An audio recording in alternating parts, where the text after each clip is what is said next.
Welcome to Discovery Tour by Assassin's Creed, Ancient Egypt.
Welcome to Alexandria, planning of the city.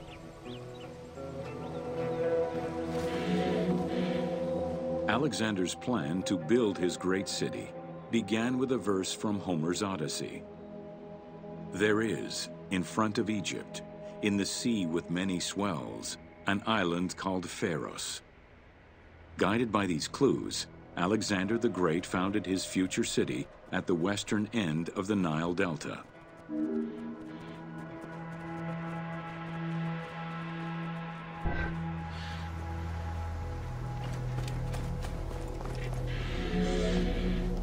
Though Alexander considered this location ideal for his great city, it presented considerable challenges. Too difficult to access during storms, the surrounding swamps threatened disease, and the limestone soil prevented the growth of healthy crops. However, due to the influence of his mentor Aristotle, Alexander the Great recognized that the true value was its strategic emplacement.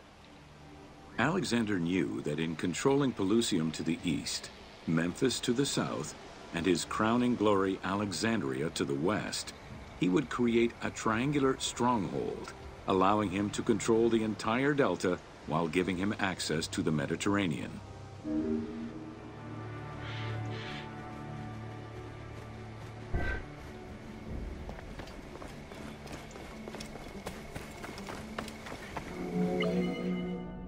The Great Walls of Alexandria had a humble beginning.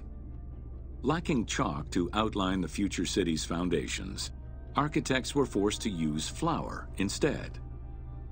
Clouds of migrating birds swept down and ate the flour, erasing the plans. This prompted Alexander to seek guidance from the oracles, who reassured him that his future city was destined to feed a large population.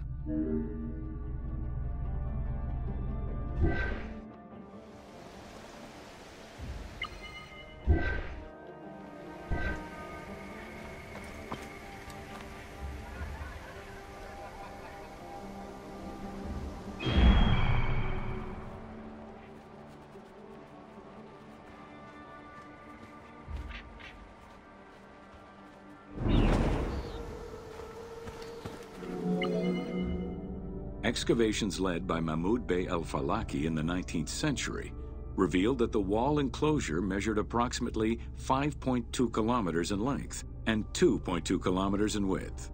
It was roughly 9 meters in height.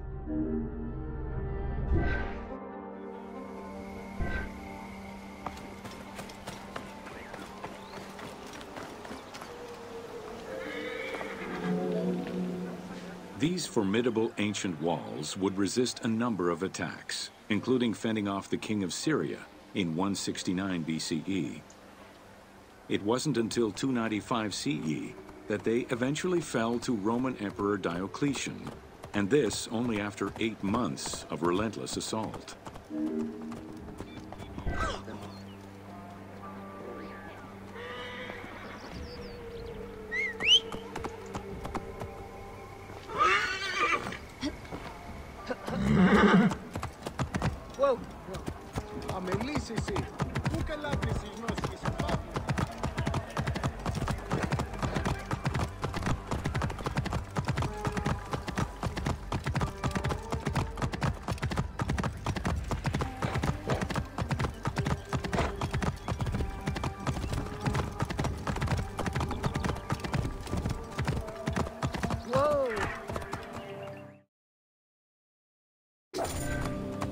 Welcome to the Mosaion of Alexandria.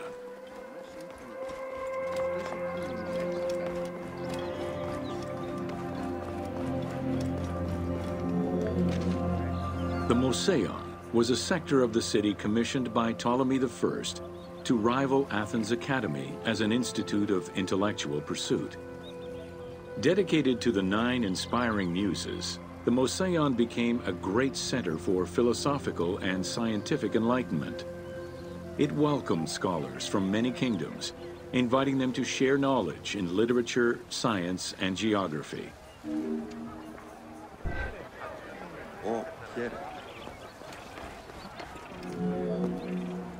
The Mosaion was designed so that its buildings and grounds would accommodate free thinking, debate, and presentation. Meeting spaces and theaters surrounded a main courtyard. Expansive gardens were filled with exotic plants that aided in the study and supply of herbs and medicines. A zoo offered the study of animal behavior and physiology. Also among the Mosaion's many star attractions was its astronomical observatory.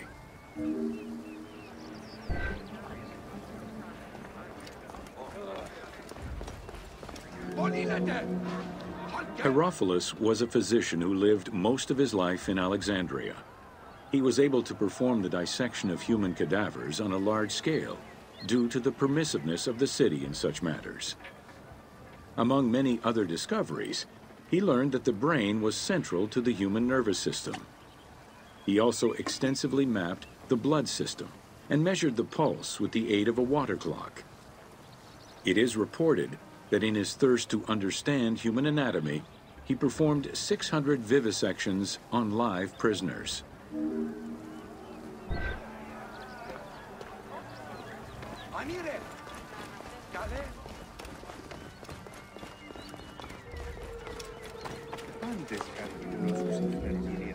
In order to be free to pursue their research, scholars were fed and housed at the Mosaion at the government's expense.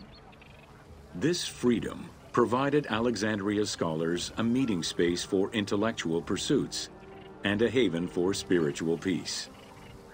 Though nothing remains of the original Mosaion, it lives on as the legacy of our modern museums.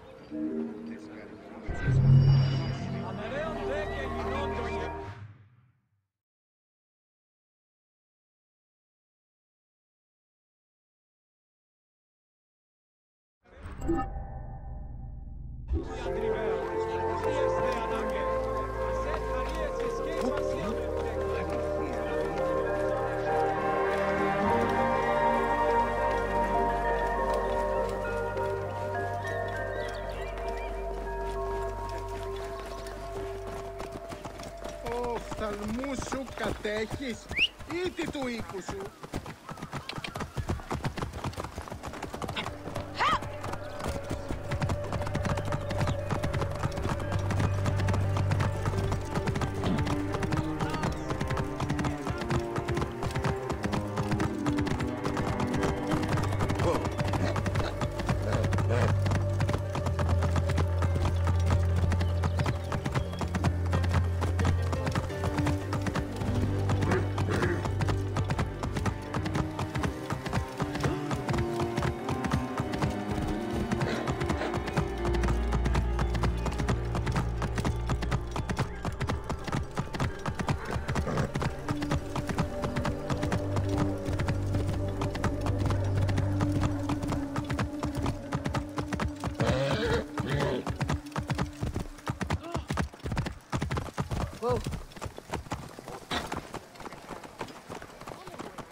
Welcome to the Serapion of Alexandria.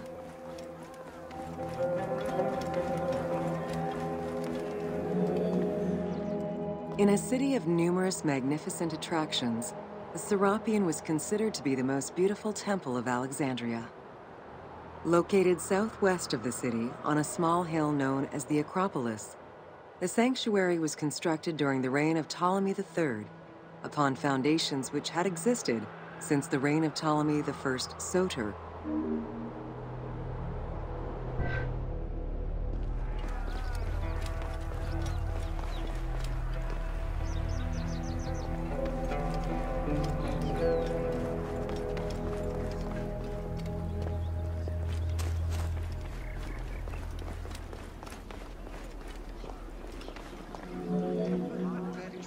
Visitors of the Serapion climbed 100 steps to reach the courtyard. Libraries were installed in the porticos surrounding the square building, with its roof and columns adorned with gold and gilded bronze. Pharaohs were generous to the temple, as were several Roman emperors after Egypt's conquest. An inner temple housed the statue of Serapis, dedicated to healing the sick.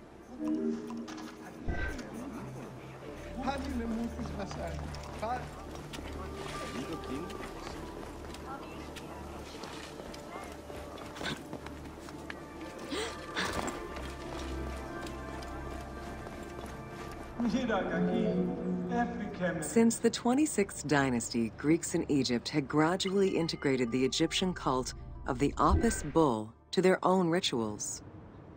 With the establishment of the Ptolemaic dynasty, the cult of Apis was further integrated into Greek religion. During his rule, Ptolemy I chose to merge Egyptian and Hellenic gods into a syncretic divinity named Serapis. This name was the result of the amalgamation of Osiris and Apis. With this new deity, the Ptolemaic dynasty managed to accommodate similar belief sets for two different cultures, bringing about a new dynastic cult.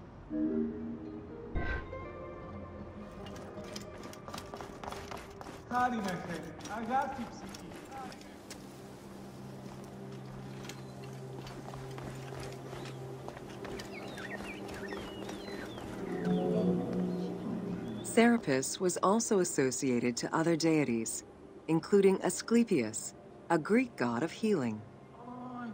It is possible that, as with the Serapis Temple of Canopus, the sick would visit this sanctuary, sleeping there overnight in the hopes of being healed within its hallowed halls.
Χαίρετε. Τι πράγμα. Καλώς έγινε.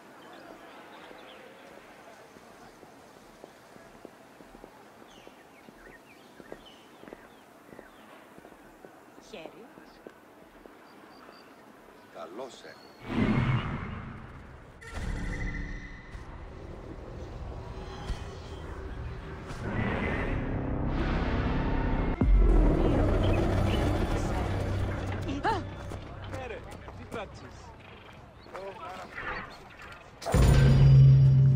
Welcome to The ports of Alexandria were a major commercial hub, effectively connecting Egypt with the Mediterranean regions and beyond.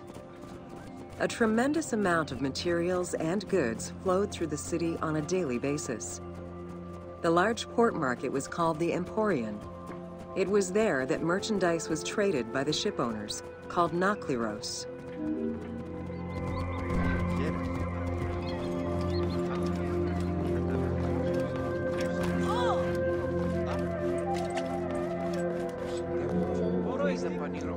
Food and other artisan work streamed out of Egypt.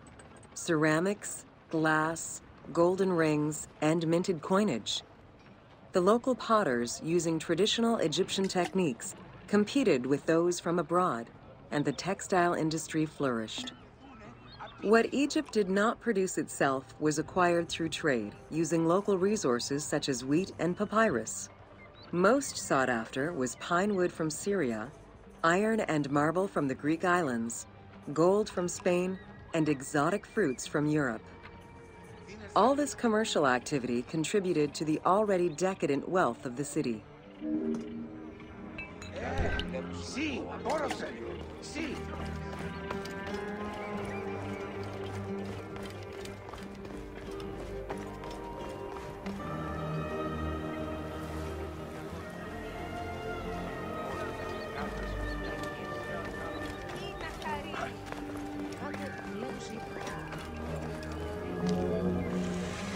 The wood imported to Port Mareotis through Alexandria's seaward ports was used in the nearby shipyards, where most of Egypt's ships were built.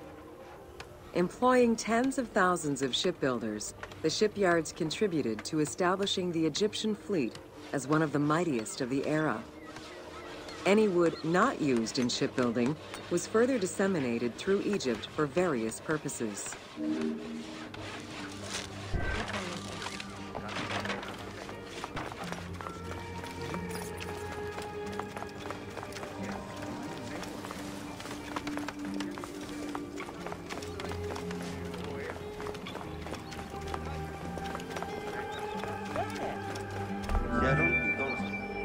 The southern port of Lake Mareotis was the biggest in Alexandria.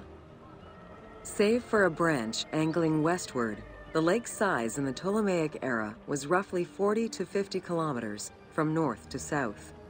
Its waters were maintained by a steady runoff from the Nile. In addition to the lake, a man-made canal was created to assist in the transfer of goods from the city to the port using barges, though it is not represented in the game due to its size.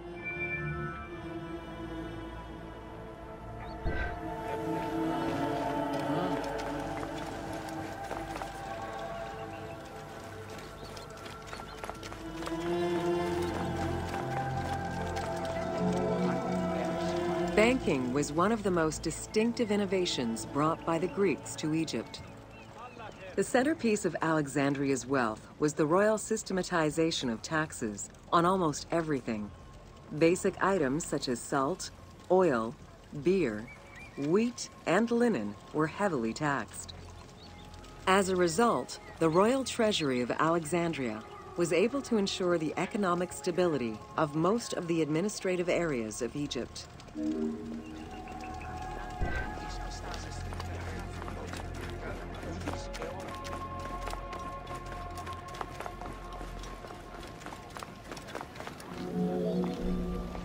By the late 12th century, the channel feeding the lake from the Nile silted up. Lake Mareotis lost its connection to the Mediterranean, as well as most of its water, as the lake slowly evaporated to a fraction of its former size. In modern times, Lake Mareotis is being kept alive through irrigation. However, only about 17% of its original size remains.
Welcome to Introduction to Alexandria.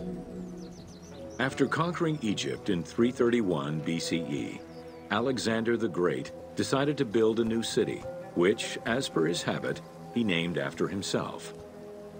After his death, Alexandria quickly became the capital city of the Ptolemaic kingdom and the most important city of the Greek world.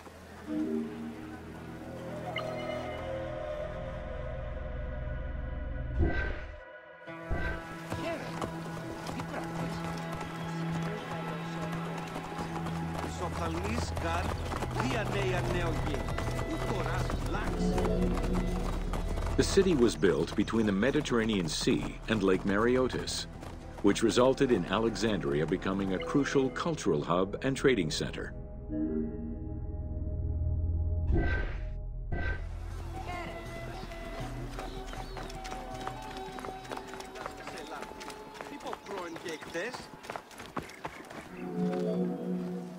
Sumptuous buildings could be seen wherever one turned their gaze: the royal palaces, the many temples, the gymnasium, lush public gardens, and large avenues.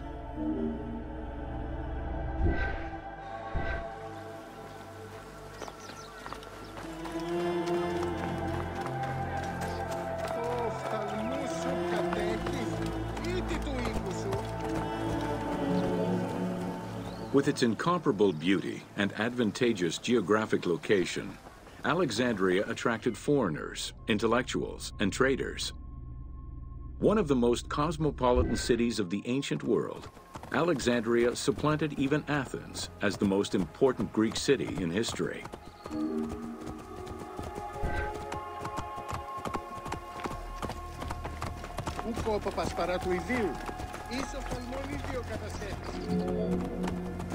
Egyptian obelisks were highly prized by Roman architects.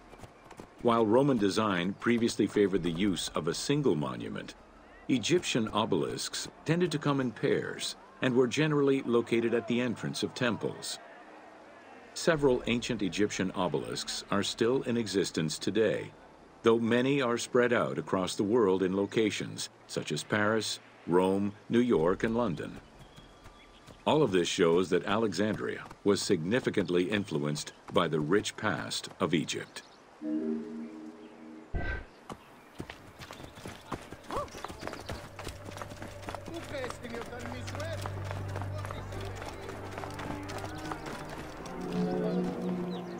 Alexandria had several main streets. Its most famous artery was the Canopic Way. It was lined with sumptuous buildings, houses, and temples, and was roughly 8 kilometers in length. This street was one of the most important shipping entrances to Alexandria and often hosted processions and festivals.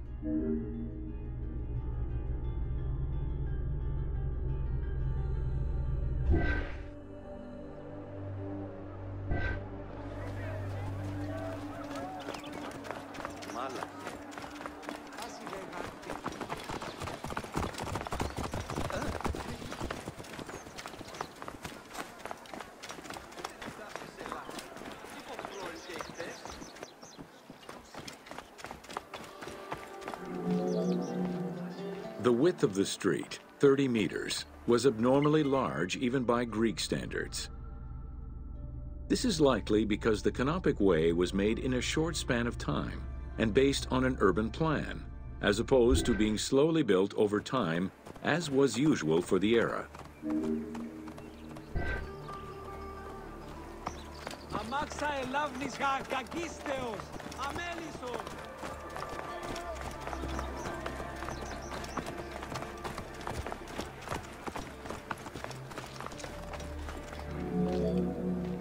The Canopic Way originated in the western cemeteries, skirted the gymnasium, and then exited the city to head east through massive doorways towards Canopus. This structure was known as the Canopic Door.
Welcome to the Greek Pharaohs.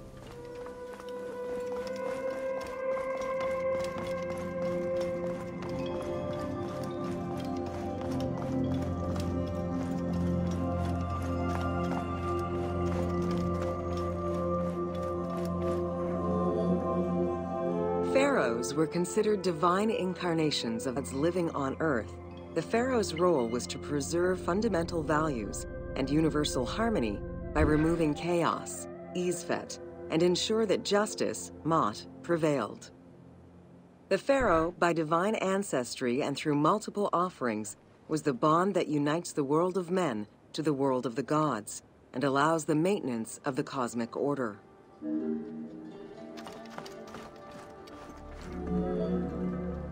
The Ptolemaic dynasty reigned over Egypt from 305 BCE to 30 BCE. The dynasty was called the Ptolemies of the Lagids, in recognition of the founder of the dynasty, Ptolemy Lagos, a Greek general and close friend of Alexander the Great. While Macedonian, Ptolemy Lagos understood that to be accepted by the Egyptian people, he would have to adopt their traditions. Upon assuming the title of pharaoh, he changed his name to Ptolemy I Soter, meaning savior.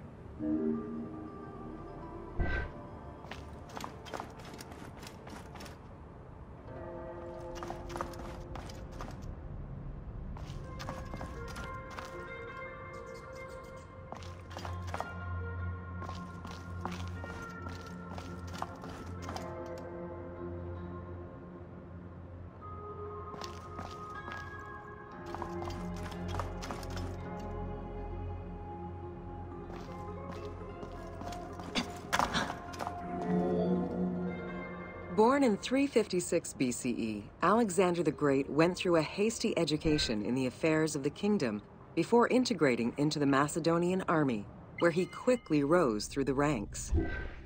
After his father's assassination in 336 BCE, which some believed was orchestrated by Alexander himself, he became king of Macedonia. Ruler of a unified kingdom and leader of a large army, Alexander set his sights on conquest. Eager to reclaim the Greek cities of Asia Minor, he took on the Persian forces, earning victory after victory.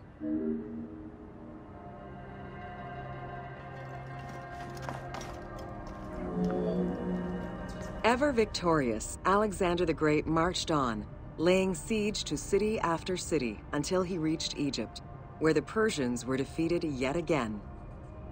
Viewed as a liberator by the Egyptian people, Alexander decided to become pharaoh in due form. He traveled to Thebes to make a sacrifice to Apis, then went to the oasis of Siwa, where he was proclaimed son of Amun. Officially pharaoh of Egypt, Alexander spent much of the winter there and founded the city of Alexandria. Perhaps not coincidentally, being pharaoh allowed Alexander to spread propaganda to prepare further conquests. He resumed his military campaigns in 331 BCE. On his deathbed in 323 BCE, Alexander the Great gifted the satrapy of Egypt to Ptolemy Lagos. Perfectly aware of the value of Egypt, Ptolemy ensured not only the stability of the country's borders, but also its economic and military development. At the same time, he worked with the Egyptian elite to maintain the internal order of the country. By 305 BCE, Ptolemy, well respected both in Egypt and in the Mediterranean, was at the head of the largest fleet of the Hellenistic world. Ptolemy officially took the title of Pharaoh of Egypt in January 304 BCE, on the anniversary of Alexander the Great's death.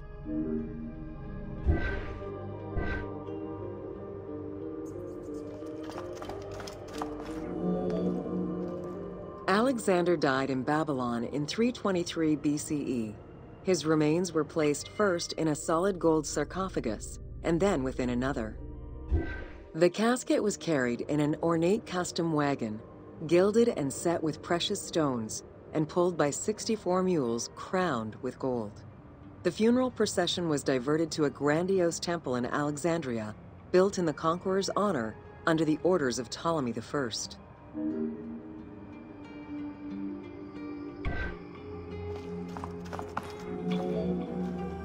Julius Caesar visited Alexander's tomb at the capture of Alexandria, and the Roman Emperor Augustus reportedly placed flowers there.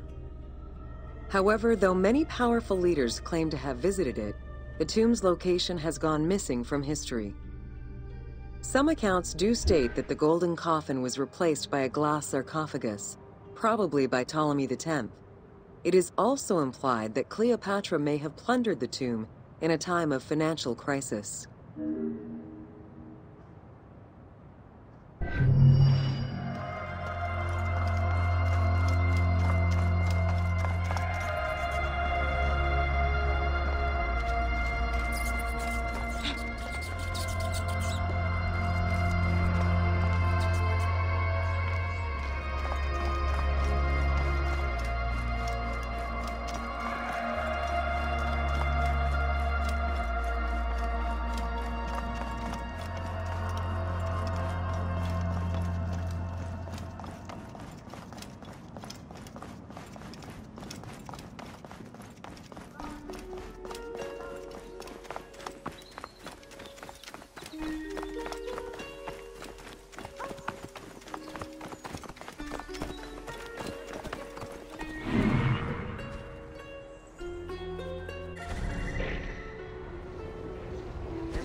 Άνθρωπε αγαθέ, άνθρωπε καλέ.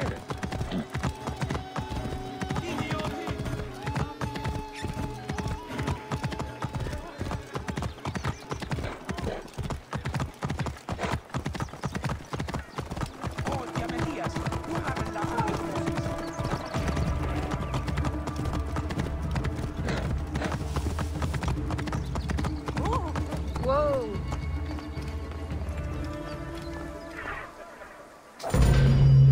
Welcome to the Great Library of Alexandria.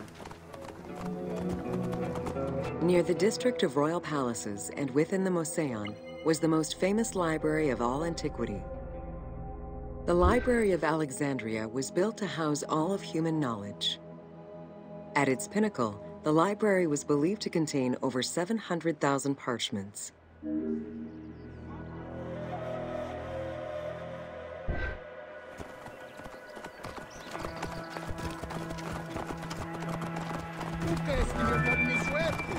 Throughout the centuries, fires and wars between Christianity and paganism destroyed the library, leaving nothing behind. The loss of the building, and more importantly, its vast collection, is immeasurable. As no descriptions are available, the team's rendition of the Library of Alexandria was inspired by the visuals of the Library of Chalcis at Ephesus.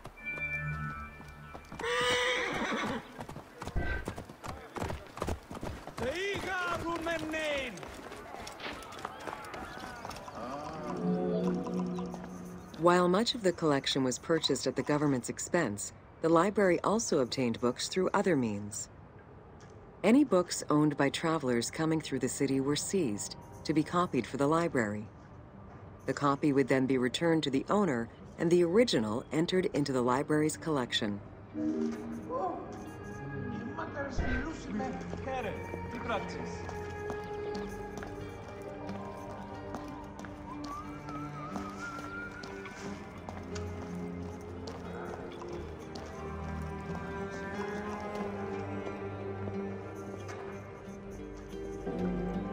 Alexandria offered unrivaled intellectual and cultural attractions.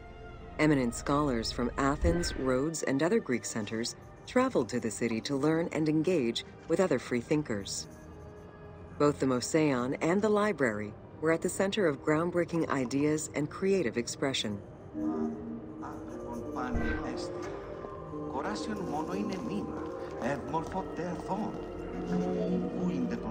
The great minds of antiquity were usually well-versed in many disciplines, which were often associated to specific schools of thought.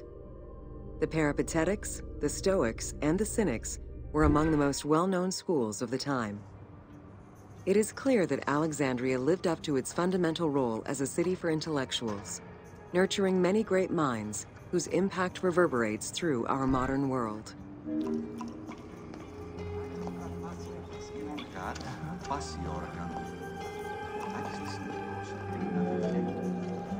Hypatia of Alexandria was a Greek mathematician, philosopher, astronomer, and inventor. Though born in Greece, she eventually migrated to Alexandria, like many great minds of the time. It is there that she became the head of the Neoplatonist school of Alexandria.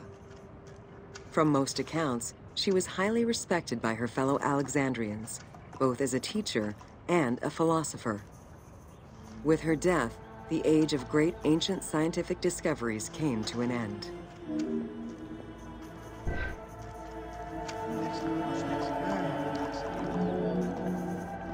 Callimachus was born in Cyrene and educated in Athens. After his studies, he moved to Alexandria to work in the Great Library. A poet and a critic, he strongly rejected the epic format of Homeric poems, and instead fervently supported a shorter, more judiciously formulated style of poetry. His epigrams and elegiac poems were emulated by later poets. His work was extremely popular, second only to Homer's own works.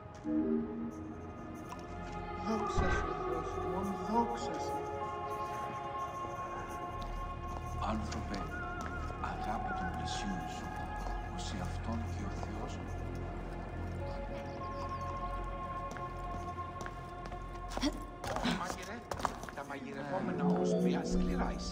It was in Alexandria that mathematician Euclid, the father of geometry, wrote the Elements, laying out the foundational work of what would become modern algebra and number theory. Euclidean geometry would become one of the most influential systems in the evolution of mathematics. Άγιε, στην αποθήκη και βρες τα σχαλκίας πλάκας για την κοπή νομισμάτου.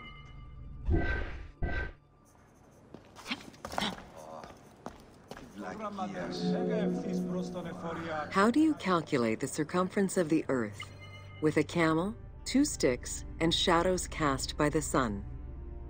This is what Eratosthenes of Cyrene described in his principal work, Geography, while he was director of the Great Library of Alexandria. He is credited for the invention of the armillary spear around 250 BCE.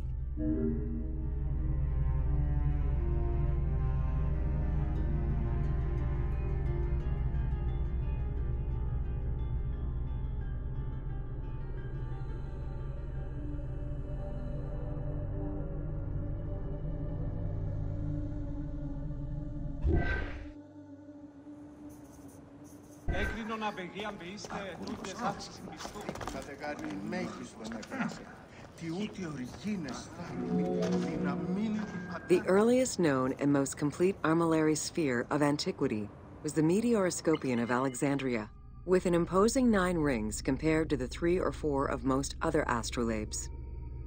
Known as the zodiac krikatoi amongst the Greeks, the Meteoroscopion was used to determine the location of celestial bodies around the Earth.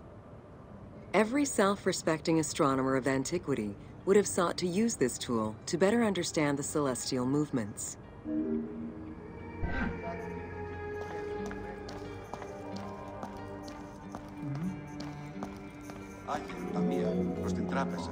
Pythagoras of Samos was a well-known and respected philosopher and mathematician. He is best known for the Pythagorean theorem. However, there is proof that the theorem existed in Babylonia and India long before Pythagoras was born, casting some doubts as to who exactly originated the theorem.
Welcome to the Egyptian.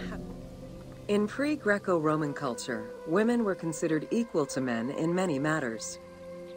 They owned property, testified in court, could divorce and inherit. Until the Greeks and Romans restricted their rights, Egyptian women could take over their deceased husband's trade. Marriage contracts included mentions of allowances and items of value brought to the marriage by the woman, which would forever belong to her.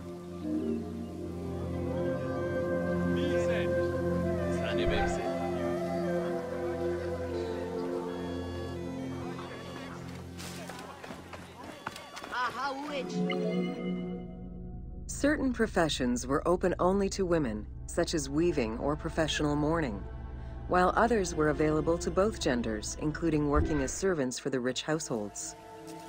Social status did have an impact, though. The higher in status, the easier it was to obtain education and access different professions.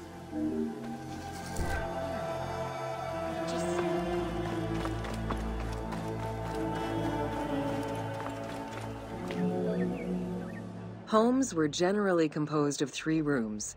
First, there was the entrance, furnished with a small bench of brick, probably intended for a statue and protective divinity. Then there was the ceremonial room, meant to receive guests. The last room was either a bedroom or kitchen. Furniture consisted of basic chairs, chests, and storage. Tables were not used for family dinners. Instead, each individual had a small table of their own.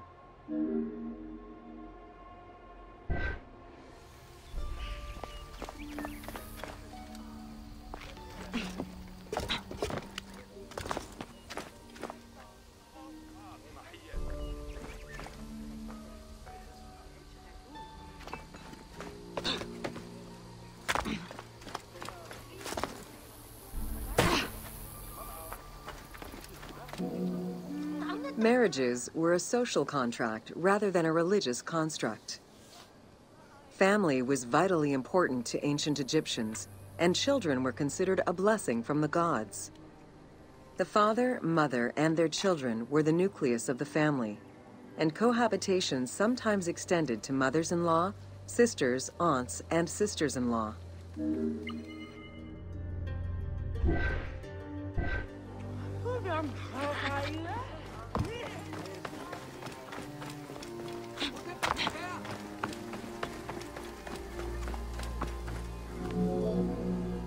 Status and wealth played a large role in the style and size of ancient Egyptian homes. Commoners' houses were built with sun-baked mud bricks. Wealthier homes were often painted in white and decorated with various motifs.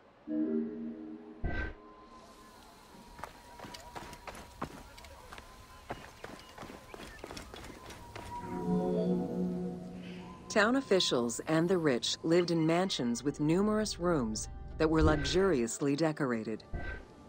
Only temples and tombs meant to last for all eternity were built with stone.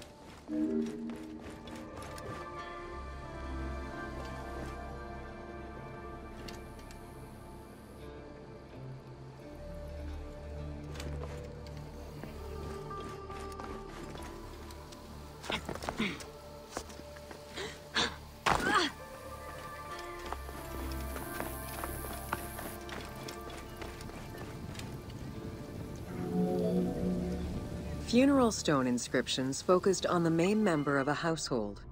Encircling this person would then be a spouse, parents, and children, possibly even siblings. These stones were so structured because there were no surnames in ancient Egyptian culture. Parents and children were a sort of family tree, which allowed for the identification of the deceased.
Welcome to Bread and Beer.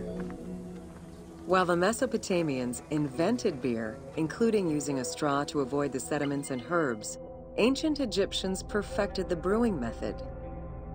Egyptian beer's quality was determined by alcohol strength, color, and flavor. During the Pharaonic era, beer was the most commonly used and important alcoholic beverage. The state and temples used it, along with bread, as payment to workers, and it was included on the lists of food offerings to the gods and the deceased.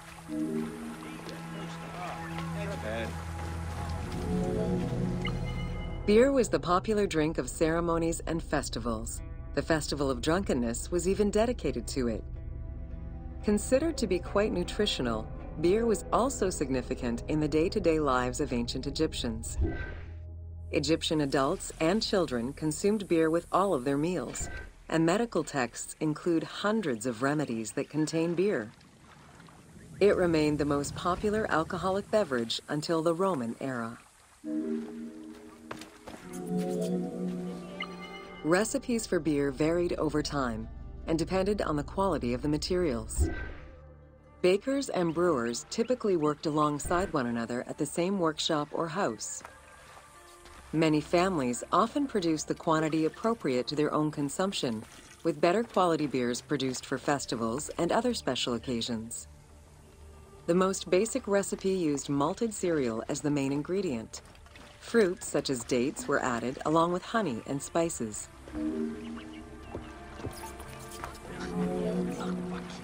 Once baked, Bread would be crumbled into the brew to start the fermentation process. Adding grain enzymes would break down the starches, turning them into sugar and creating a thick mash.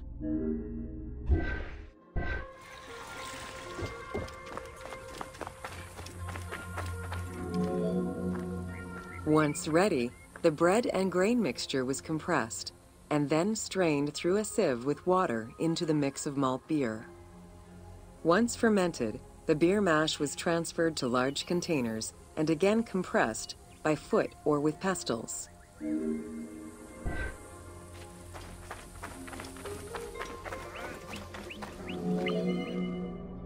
Once smooth, the beer was stored in pottery jars and sealed with a clay stopper. It probably couldn't be kept for long and likely had a thick, pasty appearance and texture. Very little was wasted. Leftover grains were reused to make sourdough bread or combined with the next batch of beer.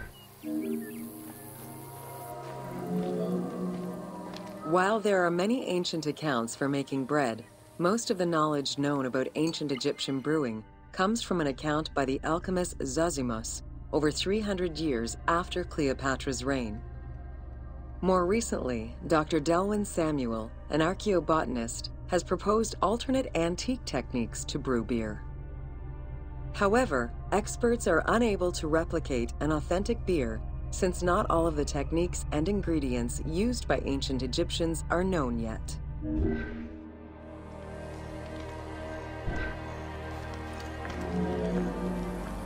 Food was prepared on the floor until the Middle Kingdom, when cooking benches were introduced. The introduction of durum wheat improved bread quality, meaning that the upper and middle classes ate better. The poor, however, still made do with a diet consisting of a gruel made of vegetables, softened bread, or barley.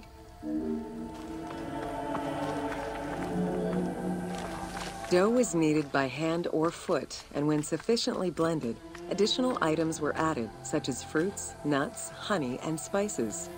To leaven the bread, they added sourdough or leaven from beer brewing. Ovens were circular or beehive-shaped and made with clay or brick. If there was no oven at all, a bread maker used the hot sand to bake flatbread, a technique still in use by some Berbers today.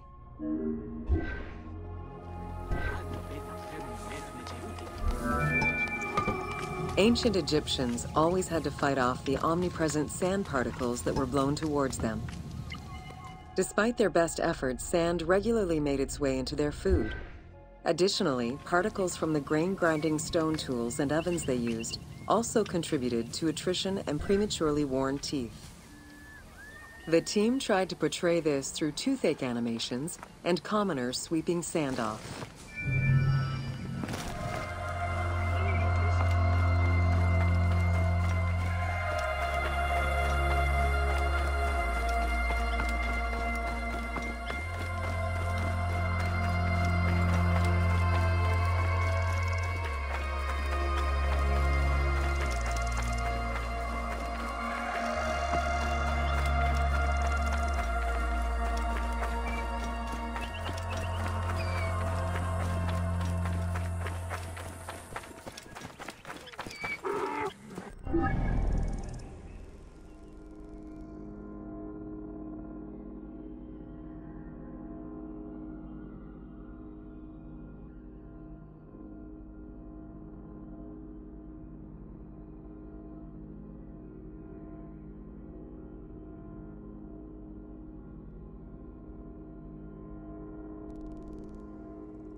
Welcome to Khafre's funerary complex. Since the very beginning of the 4th dynasty, mortuary temples were built adjacent to pyramids on the eastern side. Such a location, facing the rising sun, as well as the world of the living as a whole, held an important symbolic meaning, for it was within the mortuary temple that kings were revived through daily rituals.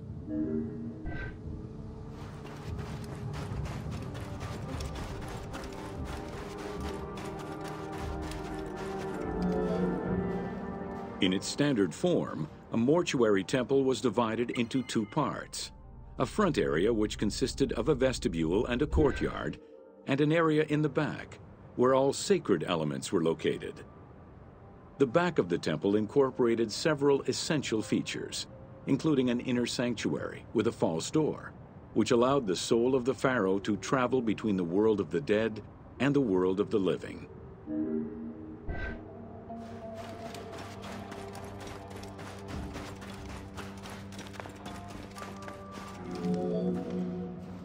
The largest of all such structures, Khafre's mortuary temple, was entirely built with megalithic blocks of limestone from a nearby quarry and encased with granite. Parts of Khafre's mortuary temple, particularly the courtyard walls, are thought to have been decorated with splendid reliefs. However, not a single image of the king has been discovered inside the mortuary temple.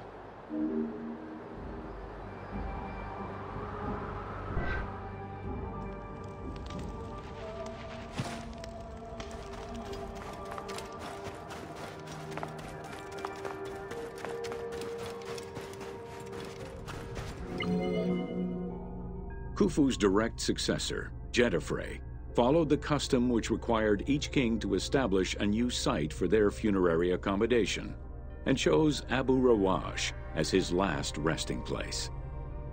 When the time came to build his own funerary complex, Khafre, also one of Khufu's sons and the successor to Jedefre, broke with tradition and returned to Giza. Not only did Khafre thumb his nose at tradition, but he did so in a way which he hoped would allow him to overshadow his father's most important monument.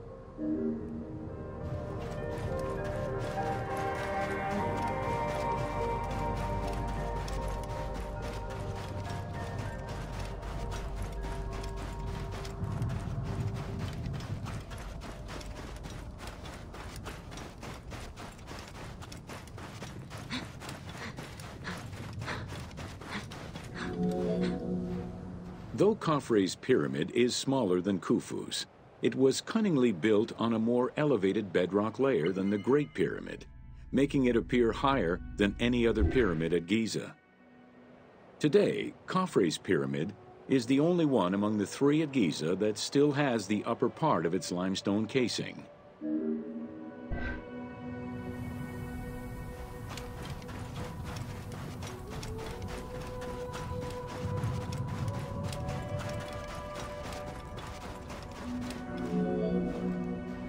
Considered a most sacred area, the Giza necropolis was strictly defined, both geographically and physically. An 8-meter-thick Tura limestone wall completely surrounded the Great Pyramid. The only way inside would have been through the mortuary temple.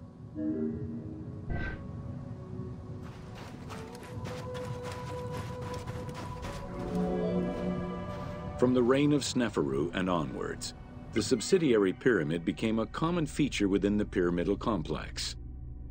The function of the subsidiary pyramid, however, smaller in size and in height than the royal tomb, remains unclear, though some believe that it was meant to house the ka of the pharaoh.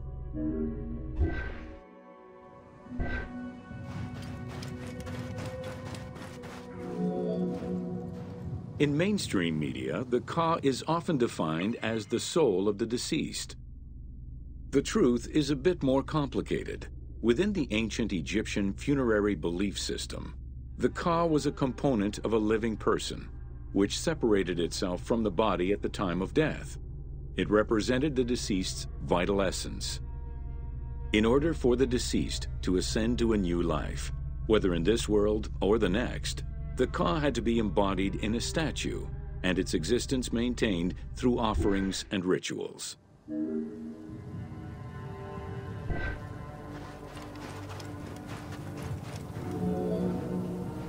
Within Khafre's subsidiary pyramid, a wooden box containing pieces of cedar was discovered by archaeologists. When reassembled, it turned out to be a shrine mounted on a sled. Just as with the solar barges found around Khufu's pyramid, it seems Khafre's shrine and sled were ritually disposed of after his funeral.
Whoa.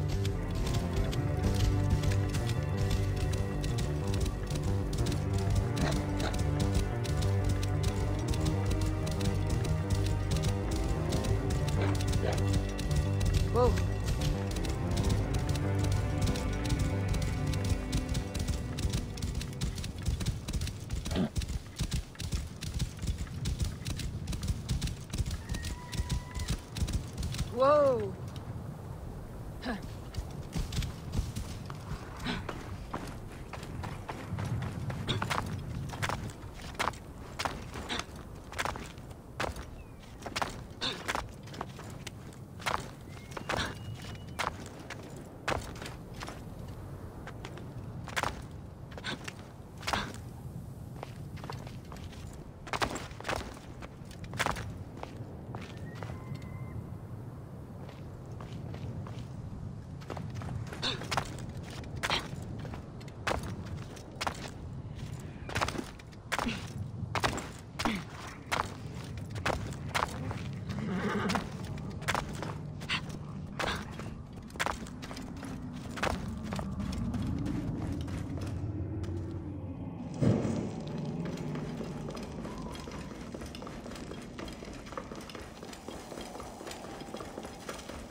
Welcome to the Great Pyramid of Giza. At the entrance of the ascending passage are 3 granite flagstones estimated to weigh up to 25 tons each. They were used to protect the Great Pyramid from thieves. Undaunted by the granite blocks, the thieves simply dug into the softer limestone around them, thus creating the robber's entrance. While in reality the robber's entrance is one single cavity which leads to both passages, in the game, the team created individual accesses to either passage. As such, in the game, one entrance leads to the ascending passage, while another leads to the descending passage.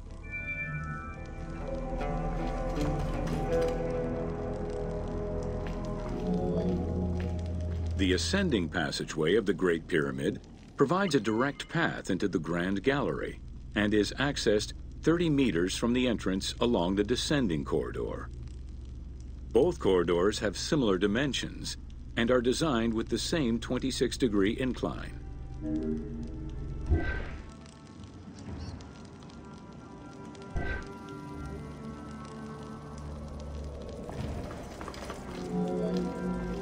The ascending corridor has smooth masonry on its walls, and the layout includes many trapezoidal stones. Both the floor and ceiling of the passageway indicate that the passage was enlarged, possibly during or after the funeral, to allow workers room to move granite blocks meant to plug the corridor.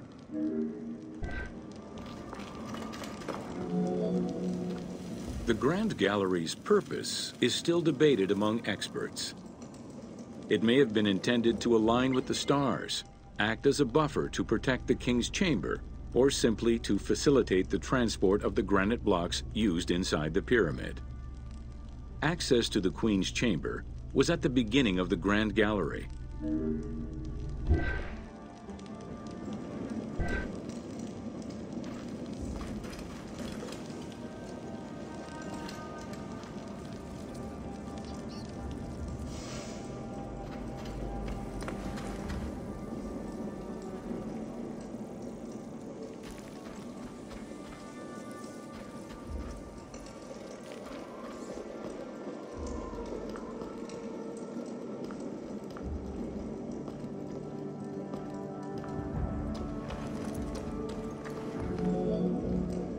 Though this room is referred to as the Queen's Chamber, it is believed that there was no queen buried here. Based on their knowledge of earlier pyramids, Egyptologists believe it was more likely intended as the king's serdab, a chamber meant to contain the Ka statue, which would in turn house the king's spirit.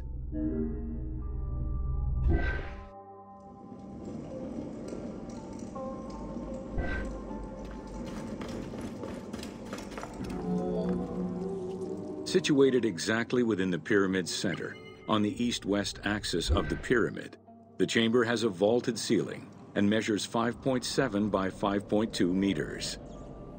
In the eastern wall, there is a niche tucked away in a small corbelled archway, which may have originally held the Ka statue. Behind this niche is another smaller hole, possibly dug out by thieves in search of further treasure.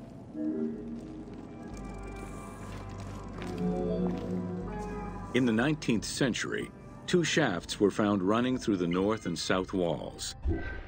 They each run in a horizontal line for 2 meters before sloping upward, and both are closed off with limestone blocks fitted with copper handles.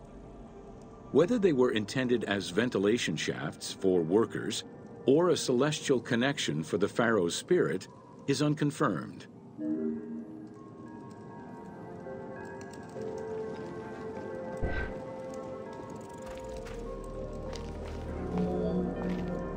A recent scan of the room indicated the presence of an unknown cavity hidden behind the north face of the walls over the descending corridor.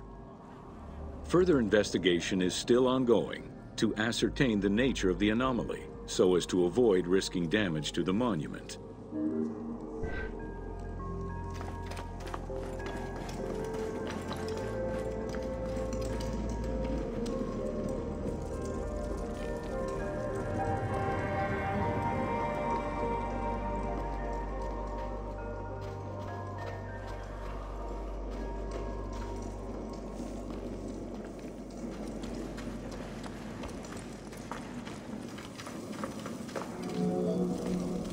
Khufu's architects were possibly influenced by earlier rhomboidal pyramids when designing the gallery.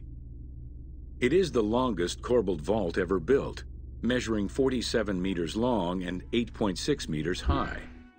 The walls were made to taper inward, allowing for better distribution of weight. As a result, the ceiling measures just over 1 meter wide at its highest point. Though this construction technique is present in other pyramids, few have the same precision and stability. While the space is visually dramatic, the gallery seemed to serve a practical function, though what exactly remains uncertain.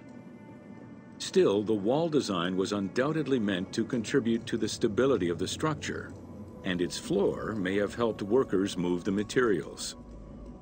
A channel runs along the middle of the room. A movable floor originally rested in this central recess.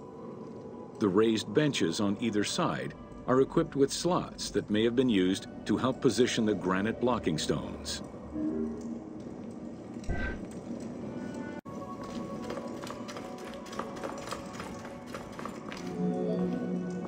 At the end of the Grand Gallery is the entrance to the antechamber leading to the King's Chamber. Directly above, there is another narrower horizontal passage that connects to the top of the King's Chamber and allow the workers access to the weight relief rooms.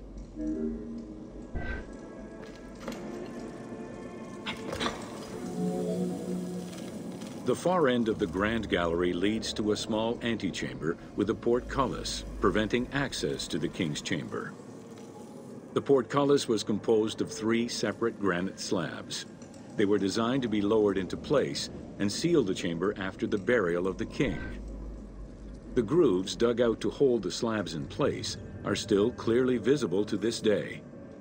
The elaborate locking system was composed of a series of grooves for the ropes and pulleys that dropped the stones into place like the notches on a key.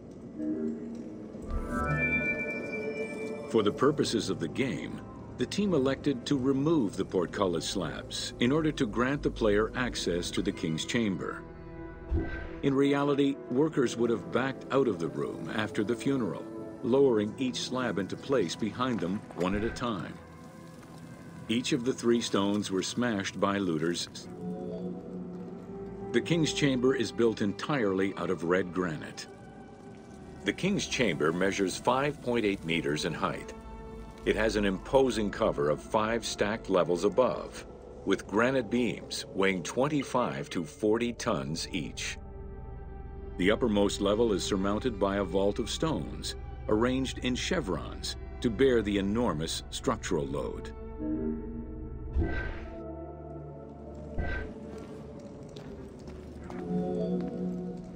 As in the Queen's Chamber, 2 shafts extend out from the room towards the north and south faces of the pyramid.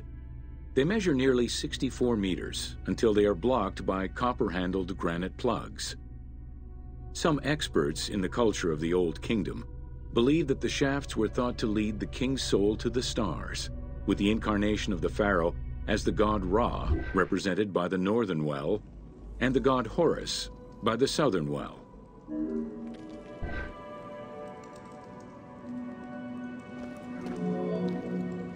There is a granite sarcophagus at the west end of the room, but it is the concealed construction inscriptions left by workmen on the roof's stones which verify this as the resting place of Khufu. The sarcophagus was recorded as being empty when it was discovered, and its design indicates that there was once a lid in place. It's possible that this sarcophagus is only a cenotaph in memory of the pharaoh, but was never actually meant to receive the body. Khufu's mummy was never found. It is hoped that as of yet undiscovered hidden rooms and shafts of the pyramid may provide an answer as to its location.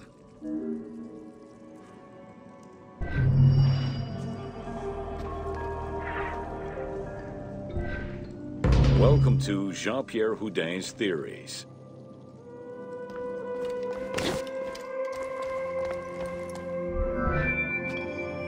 The team wanted to provide players with a sense of exploration and discovery, particularly within the Great Pyramid.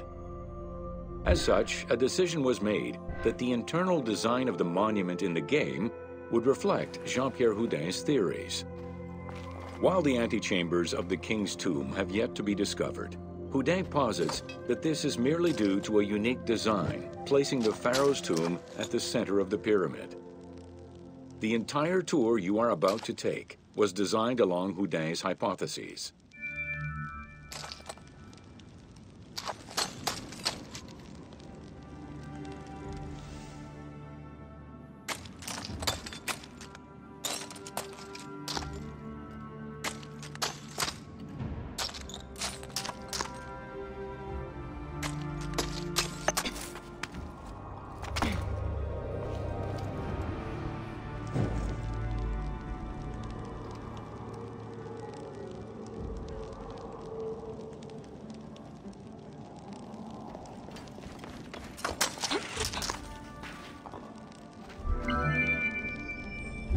While respecting Houdin's hypothesis as to the general layout of the antechambers, the team wanted the contents to enhance the game experience.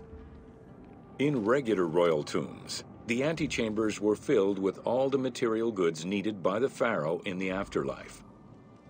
To support the feelings of discovery and awe, the art team created a unique and fantastical treasure in this second antechamber.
Houdin theorized that the ascending corridor and the Great Gallery were used by the workers to haul hoist the heavy beams above the king's chamber.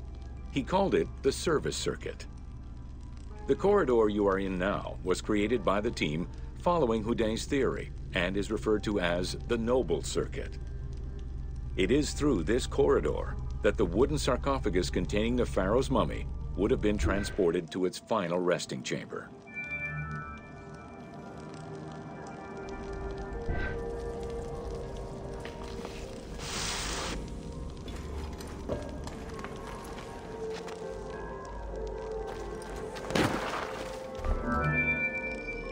With this structure in mind, one can easily assume that the pyramid's entrance would have been connected to the two antechambers. Modern research has revealed that a cavity might be located behind the north face chevrons of the pyramid. As such, the team chose to create this area for the player to explore. Here is where Houdin believes that the priests and nobles would have exited the pyramid after the burial ceremony.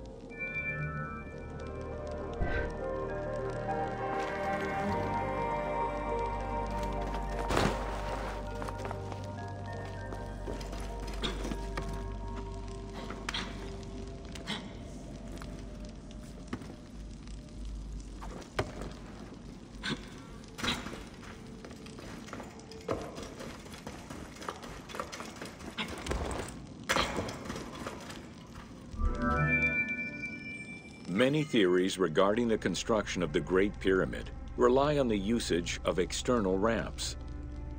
However, Houdin believes an external ramp would have been too steep for the upper portion of the pyramid.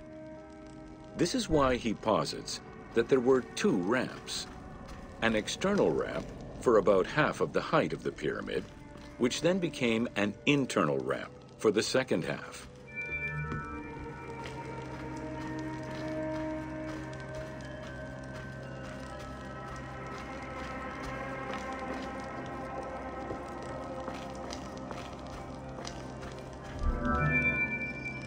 Houdin's theory states that this internal ramp followed the sides of the pyramid in an ascending spiral pattern. A notch discovered in the edge of the Great Pyramid, known as Bob's Room, seems to support this theory. Located at the corners of each edge of the pyramid, these large rooms would have allowed workers to turn the stone by 90 degrees, allowing them to continue the ascent. The team chose to create rooms such as this one, bringing Houdin's hypothesis to life.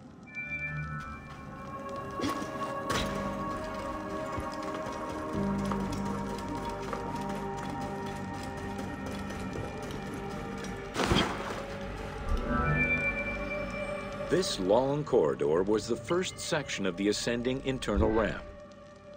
Through it, the blocks used to build the Great Pyramid would have been carefully moved upward and then turned at each edge of the pyramid in order to continue their ascent. Though the team only created the main ramp for the game, Houdet posits that this ramp had 2 levels, allowing workers to return safely to the bottom thanks to an additional corbelled upper section.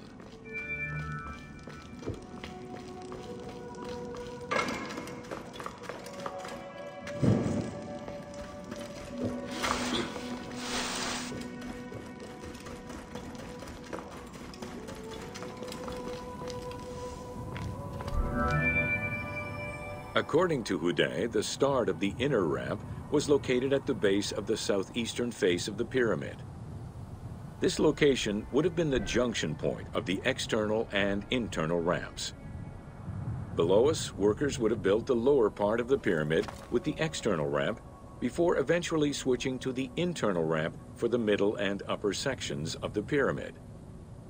At that time in the process, they could have reused the material of the external ramp to fill the center of the pyramid, hauling the stones in through the internal ramp.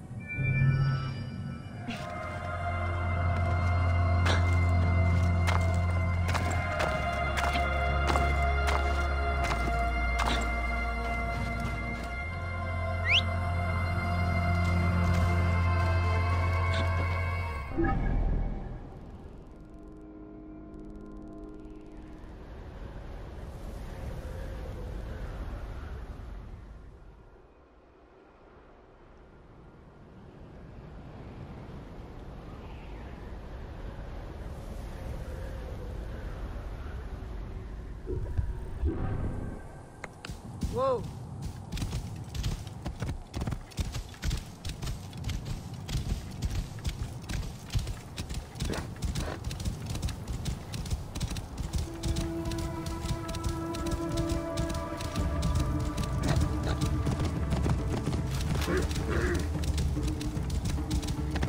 Whoa!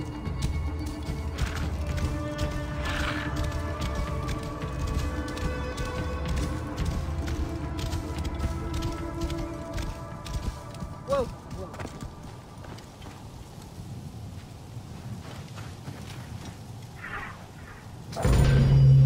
Welcome to The Riddles. A sphinx was originally meant to be a personification of the king. The human head, wearing pharaonic regalia, was fused with the body of a lion, thus sharing the qualities the powerful animal possessed, namely its power, the swiftness of its attack, and its majestic authority. By these very virtues, it was also considered a symbol of protection. Unsurprisingly, statues of sphinxes could be found along the dromas, protectors of the path taken by the gods to reach the temples.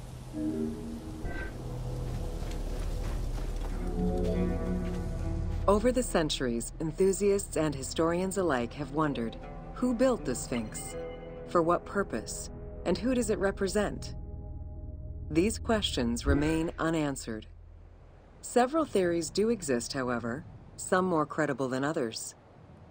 One theory supposes that Jedefre chose to pay homage to his father Khufu by building the Great Sphinx of Giza. The stone temple on the eastern face of the Sphinx would have been added later on by his brother and successor, Khafre, in order to strengthen the divine worship of their father. It would be the first Egyptian temple oriented with the sun.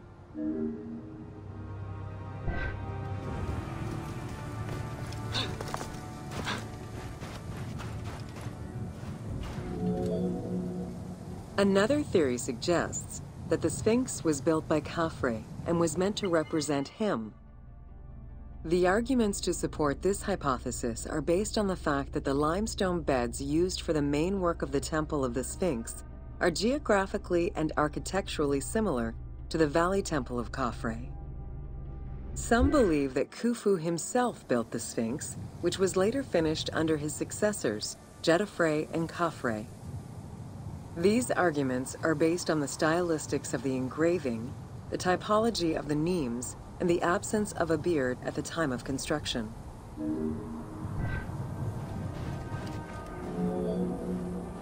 While ancient Egypt as a whole leaves a rather monochrome vision of its monuments and statuary, it is vital to understand that in ancient times, absolutely everything was painted.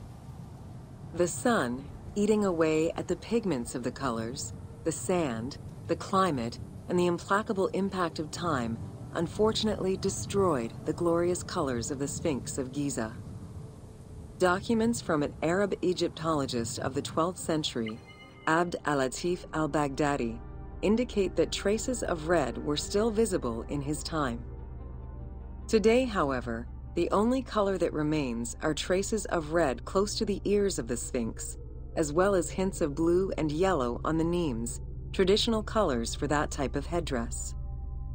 The pigments for the color red were man-made, obtained by mixing different products such as clay, quartz sand, and very finely crushed hematite.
Red had a strong symbolism in ancient Egypt. It was both the color of life and the color of death. It could represent the sands of the desert or the brilliance of the sun. Red was also associated with the god Seth, vengeful and destructive.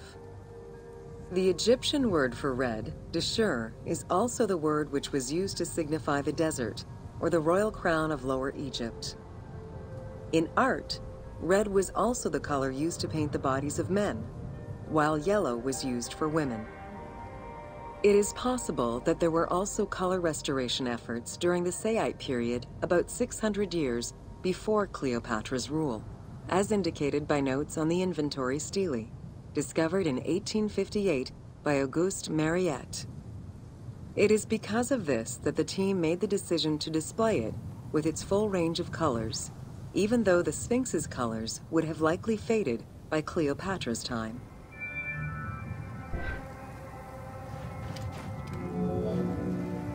Dating from the 4th dynasty, approximately 2600 to 2500 BCE, the Great Sphinx of Giza is the oldest and largest sphinx that we know of.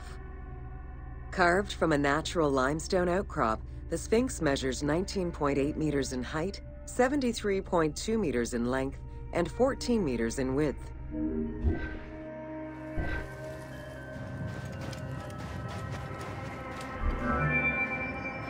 In order to bring polish to the imposing monument, several blocks of limestone were added after the initial construction phase.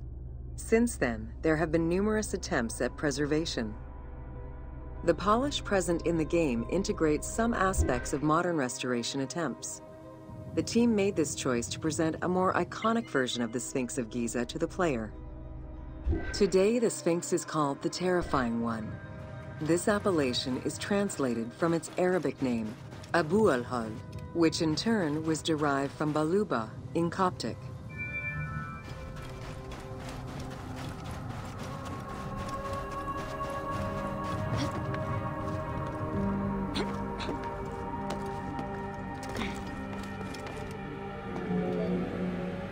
The Sphinx as a whole was carved in situ from a natural stone promontory.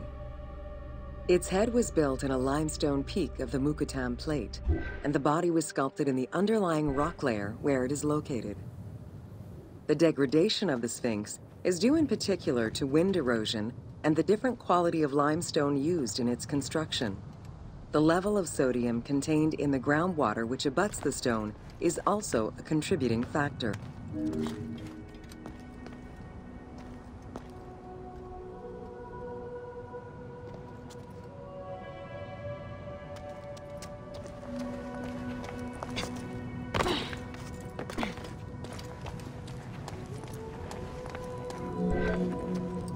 The natural bedrock is seen through the oblique natural strata of the Sphinx's body that are similar to the surrounding limestone.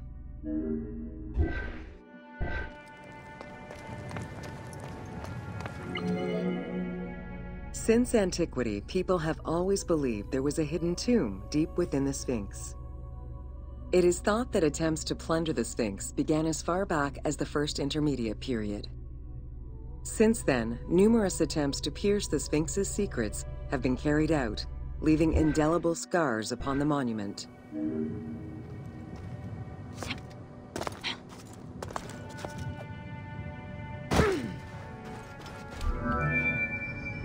"12 meters long and cut during pharaonic times, another entrance in the back of the Sphinx aroused curiosity. Although Thutmose IV attempted to seal it off, it was possibly reopened by treasure hunters. It was rediscovered by Howard Vyse and mapped more recently by Mark Lehner. This entrance at the back of the Sphinx leads to different cavities of a few meters each, in directions going inside the statue's body and under the surface. The team has used this opportunity to extrapolate a little more.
While there have been no major discoveries pertaining to the Sphinx of Giza in recent years, theories and hypotheses continue to emerge.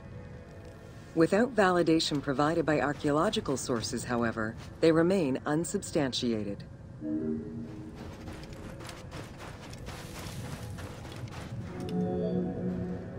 The first of the main theories as to the Sphinx of Giza's meaning posits that the Sphinx was originally a massive representation of the god Anubis. Its principal arguments are that the head of the Sphinx is disproportionate compared to the size of its body. The second theory believes that the representation of two sphinxes on the stela of Thutmose IV would indicate that another stone sphinx had existed on the site itself, possibly even in paired symmetry on the other side of the Nile. However, neither of these theories can be verified in any way.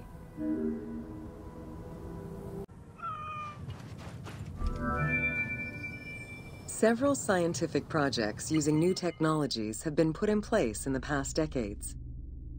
The most important was led by Mark Lehner and his team, who specialize in the study and survey of the Giza Plateau, including the Sphinx site. The mapping made it possible to see the materials used to construct the Sphinx, analyze the different layers of erosion, and figure out the most fragile areas to protect. After a few attempts at giving the Sphinx artistic proportions, the team instead decided to use photogrammetry mapping to faithfully reproduce the proportions of the Sphinx.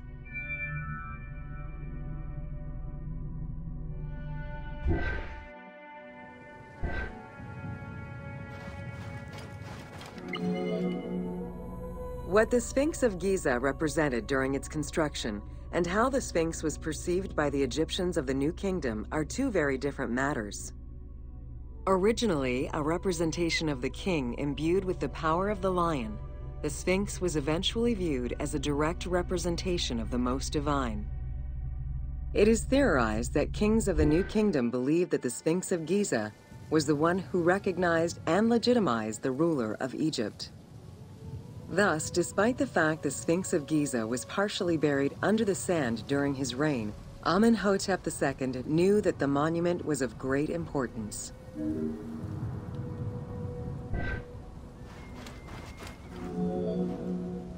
Amenhotep II built a second temple dedicated for the Sphinx as Horemakhet to pay homage to Khufu and Khafre, his predecessors. It became a common habit for this dynasty to spend time with their royal courts at the Sphinx. Its sanctuary became known as Setepet, the Chosen. Egyptologist Mark Lehner believed that Amenhotep II built a statue of himself anchored between the paws of the Sphinx, likely to legitimize his reign, alongside a stela found by Salim Hassan.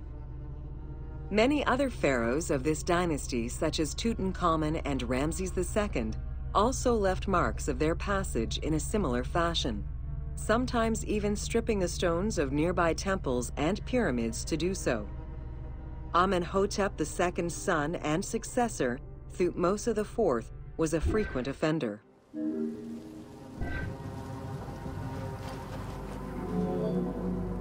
While sleeping between the Sphinx's paws, the future Thutmose IV saw in a dream the god Horemakhet proclaiming his coming accession on the throne of the two lands. This was, of course, on the condition that he remove all of the sand covering the Sphinx, which stood guard as the personification of the god, and should thus never be engulfed by the sands of the desert.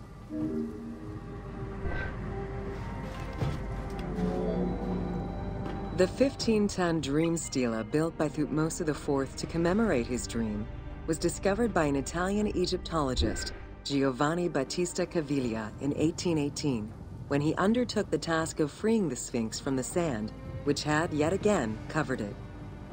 Caviglia was looking for an entrance into the structure of the Sphinx, but instead he discovered an open-air chapel and stelas between the paws. Ashes from a ceremony were still present. Protected by sand, they quite possibly were from the last ceremonies in Roman times. That same year, Caviglia discovered fragments of the Sphinx's beard that had probably been added during the New Kingdom. If many of these pieces are held by museums in Cairo, a fragment is displayed at the British Museum, along with a piece of the uraeus that was on the Sphinx's headdress. It is believed this fragment of beard was possibly kept in place thanks to the statue of Amenhotep II, which was supposed to be located under the head of the Sphinx.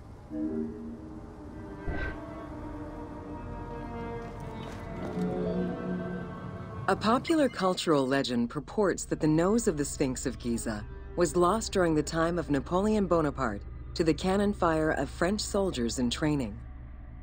However, engravings from before the time of that campaign already depicted the Sphinx without a nose, indicating that it had been removed before the French campaign.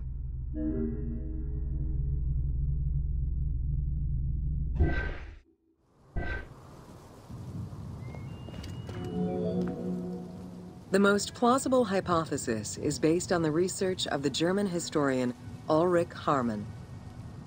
During the 1980s, Harman compiled medieval sources written by Arab authors.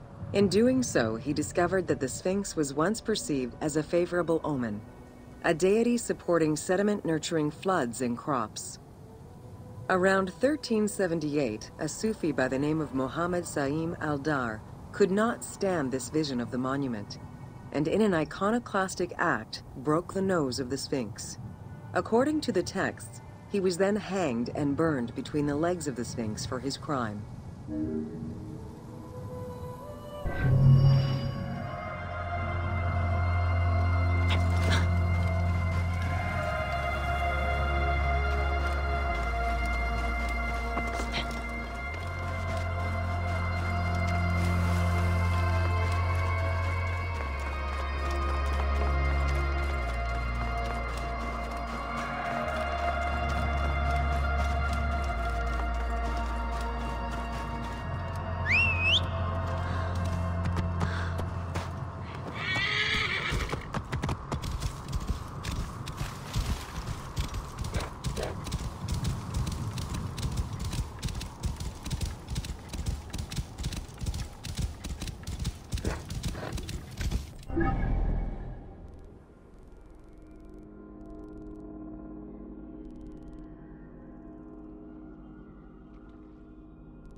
When and amen.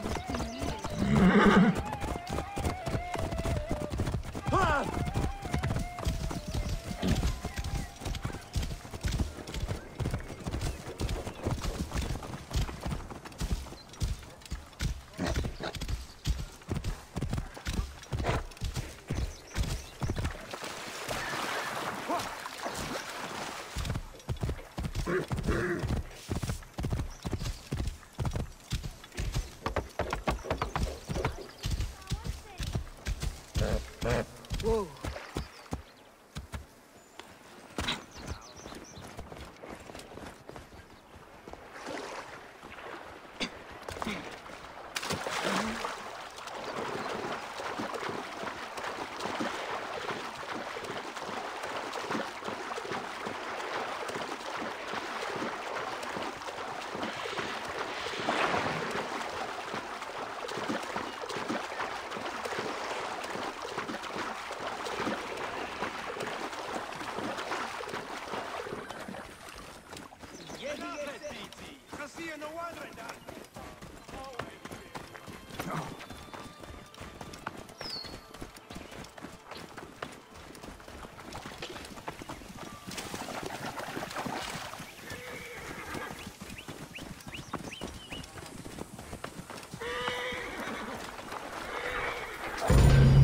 Welcome to the city of Memphis.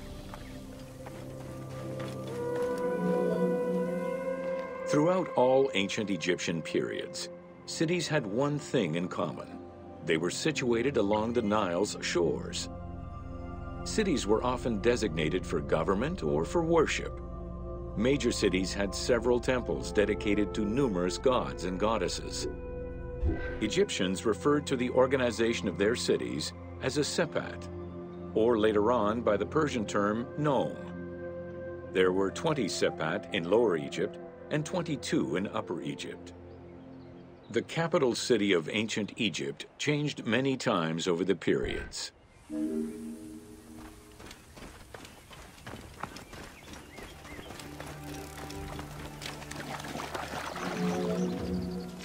One of the largest was Memphis, located in Lower Egypt. It was a key center for religious temples, including their most important deity, Ptah, god of creation. Thebes, located in Upper Egypt, competed with Memphis and featured as both a political and a religious center. Two important temples, Luxor and Karnak, were built there. A minor capital of the Sayyid dynasty was the city of Sais. This was the last native Egyptian capital of Egypt.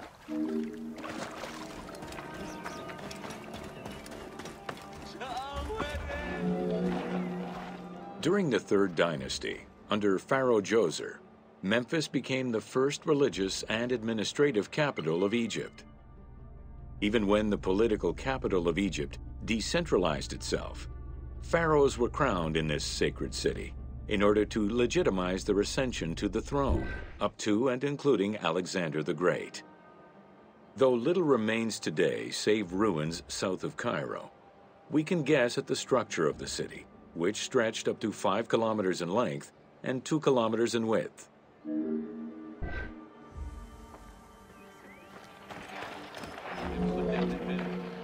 Memphis was also referred to as the city with the 100 doors, or the White Walls. These names were in reference to the wall which surrounded the city. Under the protection of Ptah, god of craftsmen, the city was a thriving religious and economic hub.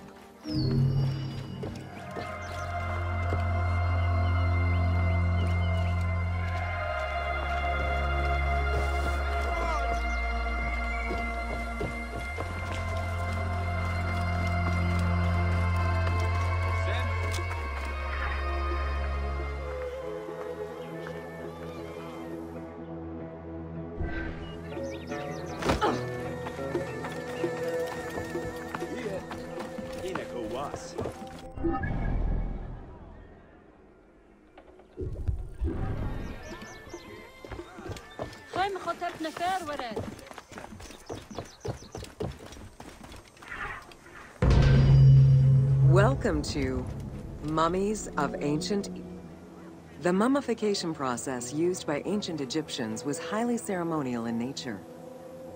The different types of mummification took into account the social level and richness of the deceased and even included animals. The most expensive was that reserved for the pharaoh and the royal family, as well as some of the wealthiest members of the court.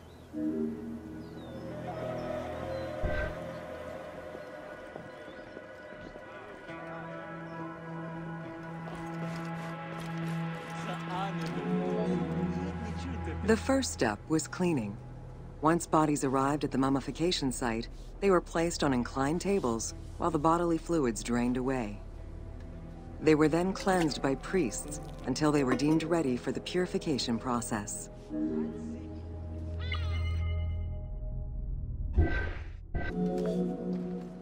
The purification of the body began with a libation from sacred water. The priest then fumigated the body with terebinth resin. After the ritual cleansing, priests used oils, spices, and all kinds of essences to further purify the body of the deceased. Finally, all body hair was meticulously removed.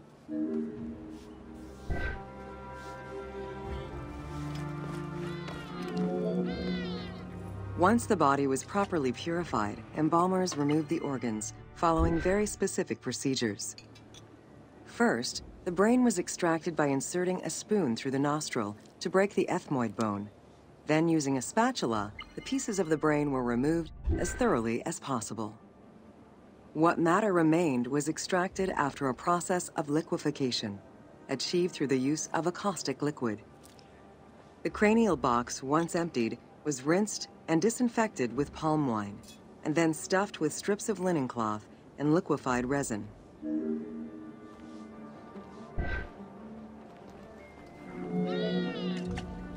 After taking care of the brain, embalmers made an incision on the left flank and carefully set aside the viscera. The inside of the body was also rinsed with palm wine.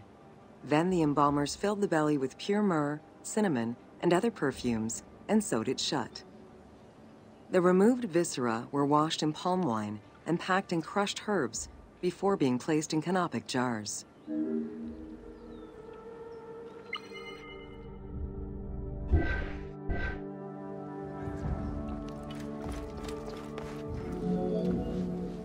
Canopic jars were placed close to the sarcophagus or kept in a chest nearby. At first, the viscera were wrapped in tissue and placed in the vases. As the ritual requirements became more elaborate, ointments, spices, and even water and natron were added to the process.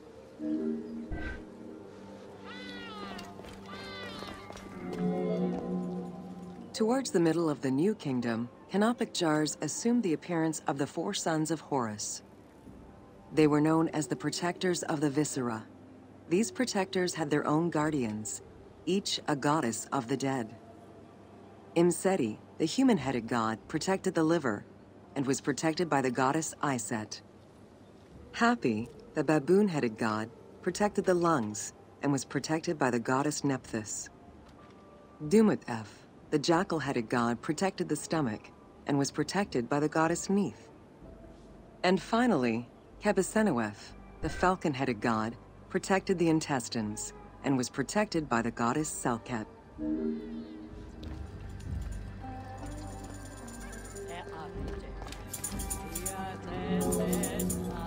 Natron is a naturally occurring mineral found in evaporite. These sedimentary rocks are made up of mineral salts and were generally mined from lake beds in Egypt.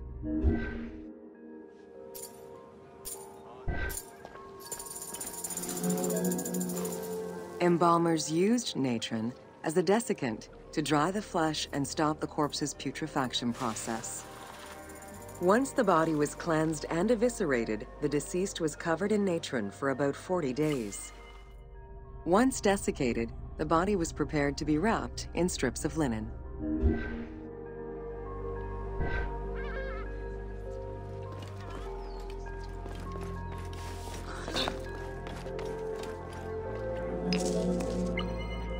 Once the body was fully desiccated by the natron treatment, embalmers oiled, painted, and sometimes even added hair extensions or a wig. They often used a henna-based antiseptic preparation to give the body a more colorful and lively appearance while preparing it to resist molds and fungi.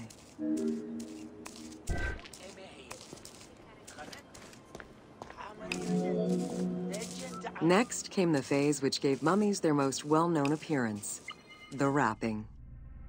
Originally, each part of the body was wrapped separately. Men had their arms crossed on their chests, while women had the right arm folded over their breasts and the left arm stretched along the body.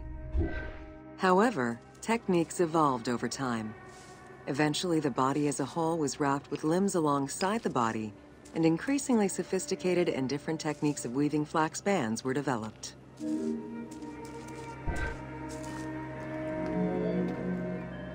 In addition to the jewelry and amulets arranged on the skin of the deceased, amulets were also carefully inserted into the weaving of the linen strips. Each amulet was linked to a myth or to an ideological belief related to rebirth.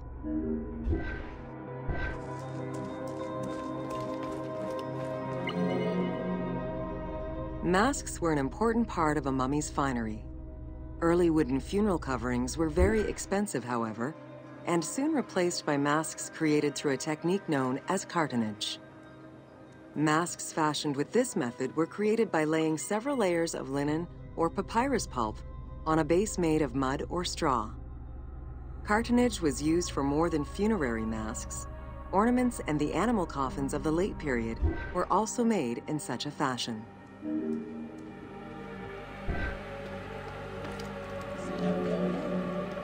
Cartonnage evolved to cover the entire body of the mummy during the 22nd dynasty. The mummies were placed on a board inside a rigid envelope of cartonnage, which was laced at the back with a string. Extremely cost-effective and visually pleasing, this technique was very popular through all layers of the society.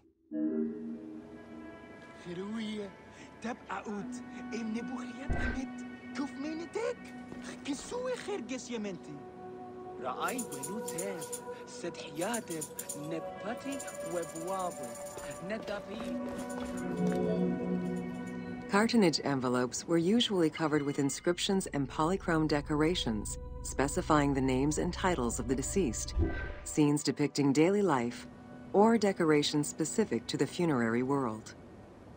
This was a true gift for Egyptologists eager to study the funerary rites of the ancient Egyptians.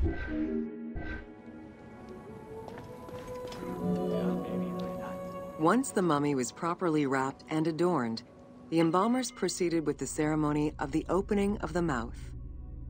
A vital step of the funerary process, this ceremony was meant to bring back to life the deceased themselves or an object representing the deceased.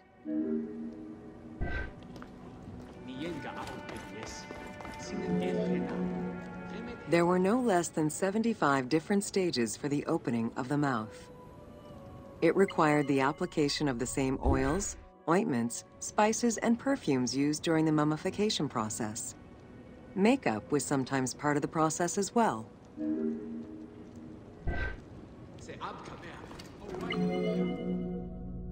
The last stage of this long ritual was the act of touching the mouth with the adze to symbolically allow the breath of life to infuse an inert body.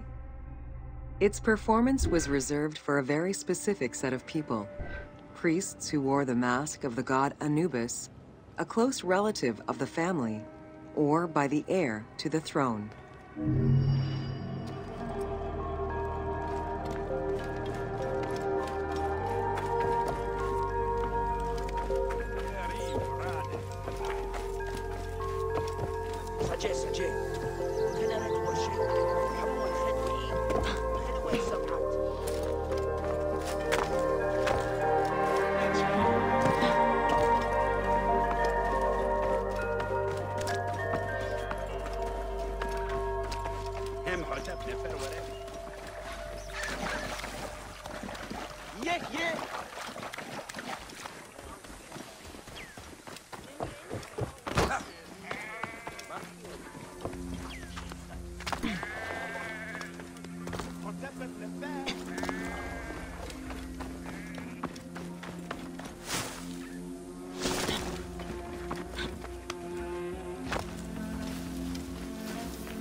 هوري أهان إن إيو ميوهم إهت هاري خان خيات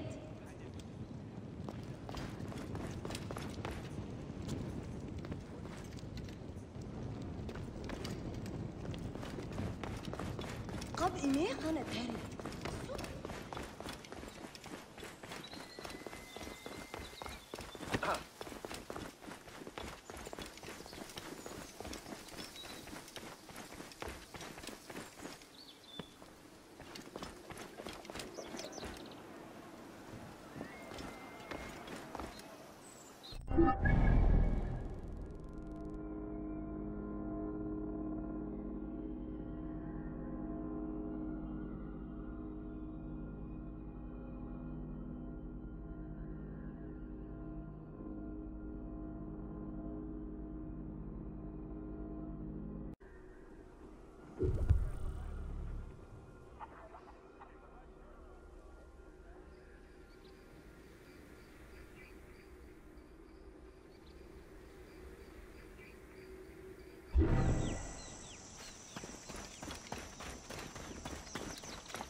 Welcome to Ancient Egyptian Hieroglyphs. Hieroglyphics were used as sacred writing, appearing on monuments, statues, and sacred papyrus texts. The earliest symbols that resemble hieroglyphs were on pottery dating back to 4000 BCE. This stylized form of signs and drawings was the only writing used from its ancient origins to the end of pharaonic history. Ancient Egyptians referred to hieroglyphs as the writing of the gods.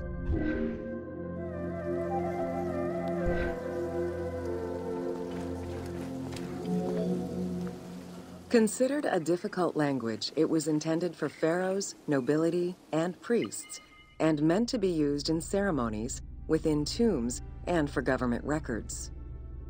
Since few Egyptians were able to read the ancient hieroglyphs, the mythological aura around the language was persistent, even in their own culture.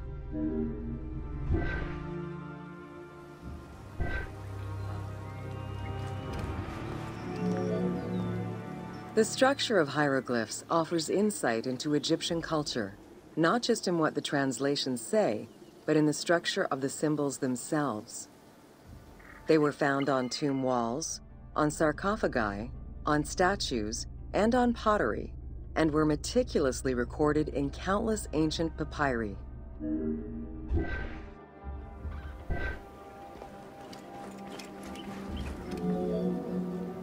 In many temples, priests would perform rituals and daily offerings.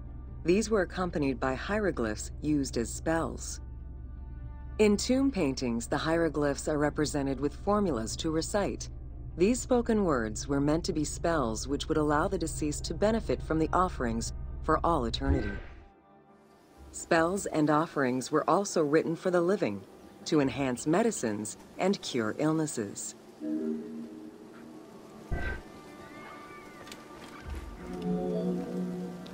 The most famous of ancient Egyptian documents is the Book of the Dead. Written in hieroglyphs and hieratic texts, it depicts important spells and rituals. These spells were intended to ensure a smooth transition from life to death and allow the deceased to safely navigate the perils of the afterlife.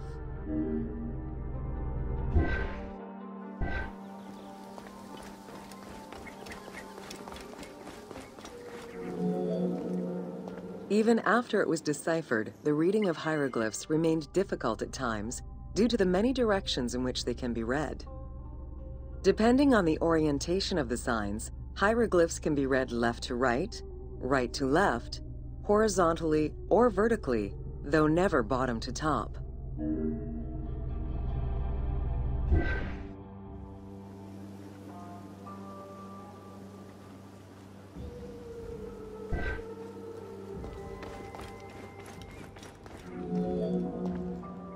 A clue on which way to read is to first notice which direction the figurative signs are facing. If a pictogram is looking to the right, then the reader is meant to start from the right and read towards the figure. Column text on a papyrus begins from the right, then goes top to bottom for each column.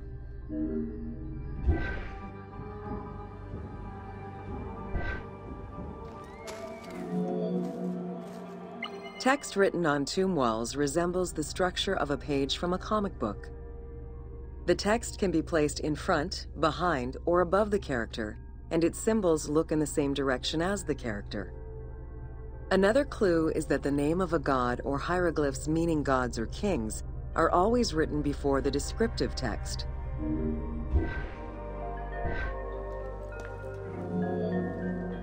Compared to alphabetical languages, Egyptian hieroglyphs have more symbols. Confronted with the absence of vowels, the Egyptians invented a category of signs. When placed at the end of words, these signs help inform its meaning. For instance, a drawing of a lion will refer to a lion and also relate to the abstract concept of a lion as something dangerous or powerful.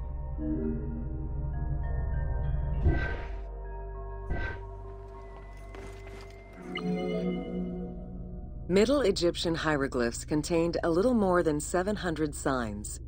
By the end of the Greco-Roman period, there were 10,000 signs. Egyptologist Sir Alan Gardner created a list classifying common hieroglyphic signs and their variants.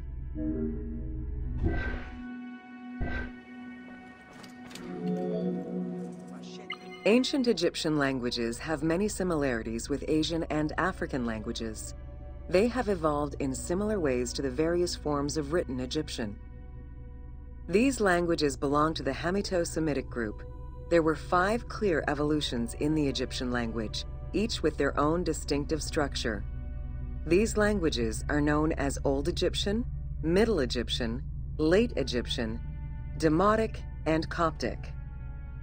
Coptic is the only living language that allows linguists to define the vowel structure and to distinguish different dialects.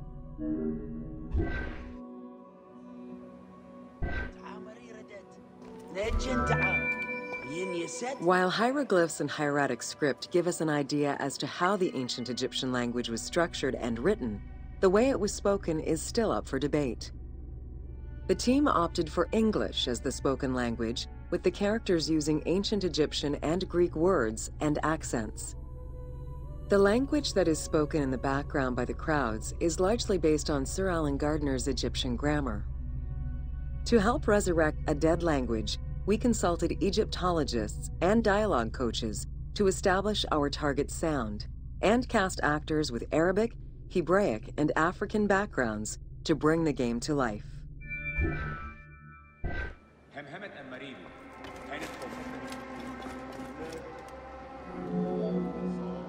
After Alexander the Great's arrival in Egypt and the establishment of his reign, Greek became the language used by the governing bodies. The inability to read hieroglyphs caused resentment among the Greek population. It's from this tension that the Rosetta Stone was created.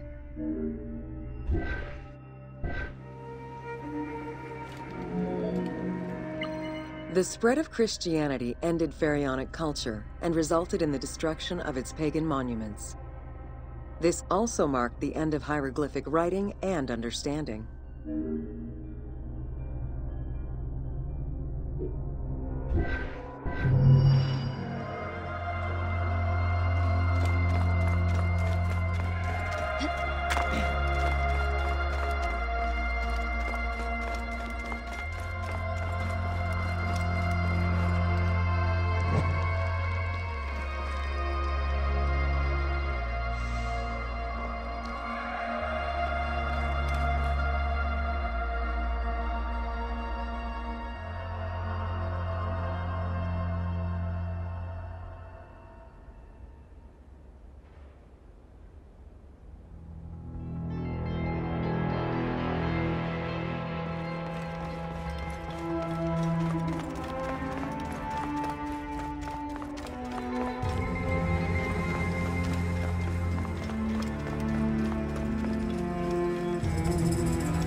Whoa!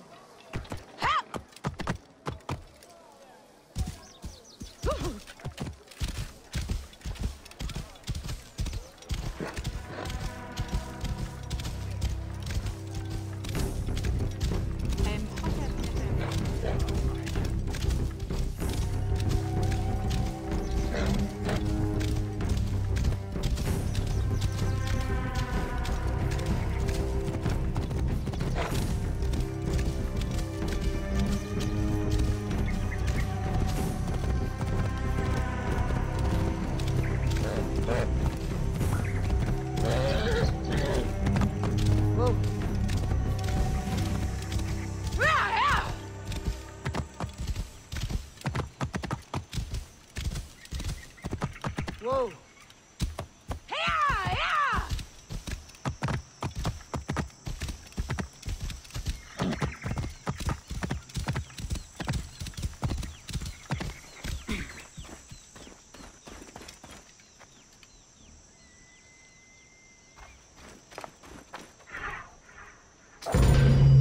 Welcome to Osiris, the first mummy.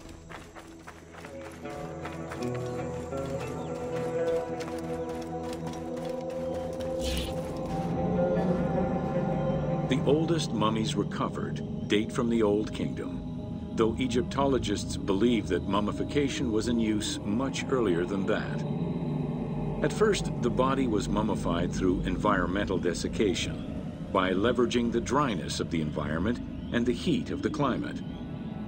Early experimentations in mummification were conducted with the use of resin made from tree sap. Strips of linen were only used on some superficial parts of the epidermis of the hands or jaw.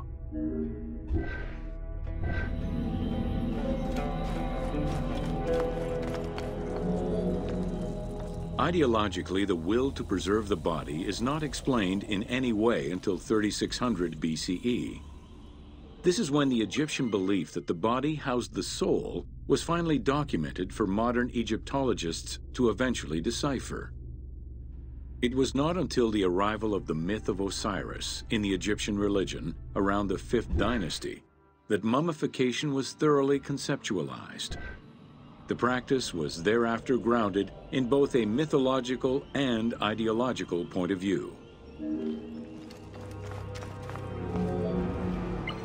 Osiris was mainly known as the god of the dead and the god of resurrection. The most well-known Genesis myth concerning Osiris is that of his dismemberment.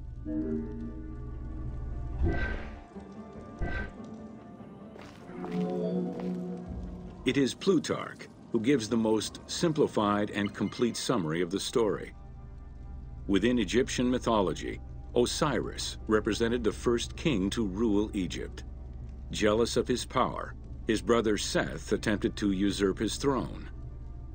After several unsuccessful attempts, Seth succeeded in killing his brother by dismembering him and scattering the pieces of his body all over Egypt. Isis, the great of magic, traveled all over Egypt in search of the pieces of her husband's body. After a long search, she recovered all the pieces save for his manhood, as it was eaten by a fish.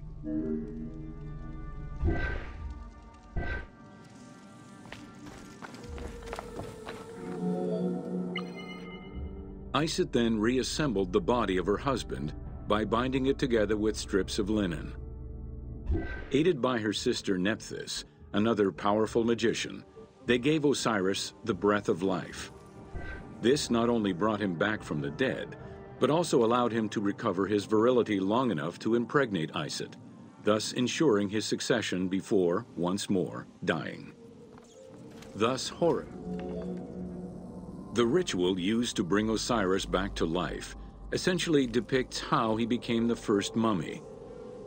It is why, on the sarcophagi of kings, we often find Isis and Nephthys represented as the magicians who restore life to the deceased.